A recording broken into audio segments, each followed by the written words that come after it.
ayun guys, tapos na tayo mag-almusal. Punta na tayo sa room natin. Papakita ko naman sa inyo yung ating kwarto. Let's go!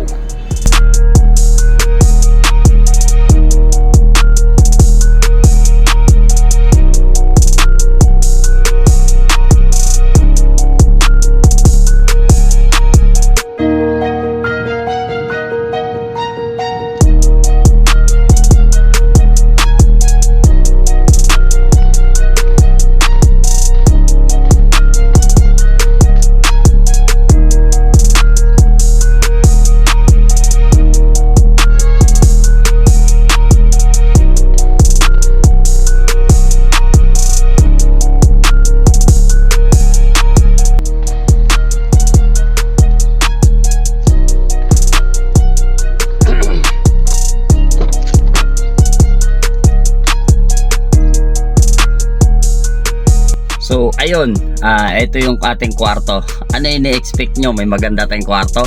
Panggap mayaman nga lang tayo eh. Dito lang yung kwarto natin. So at least na-experience natin yung mapagkain mga mayayaman. So para sa akin, parang kaya din naman yung lutuin natin eh. Kaya rin bilhin eh. Ang ano lang, syempre hotel. So ayun, makikita sa man nakikita ninyo sa kung paano ako kumain. Kahit anong klaseng pagpapanggap, lalabas at lalabas pa rin yung tunay. Sa subo pa lang mapapansin nyo na, di ba? So yun talaga tayo eh.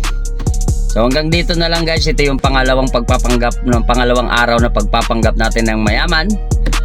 At mamaya sasama ulit tayo sa mga mayayaman. Maglalaro sila ng bowling.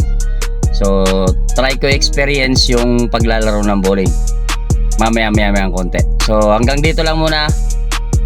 See you in next videos. Pagpapanggap mayaman.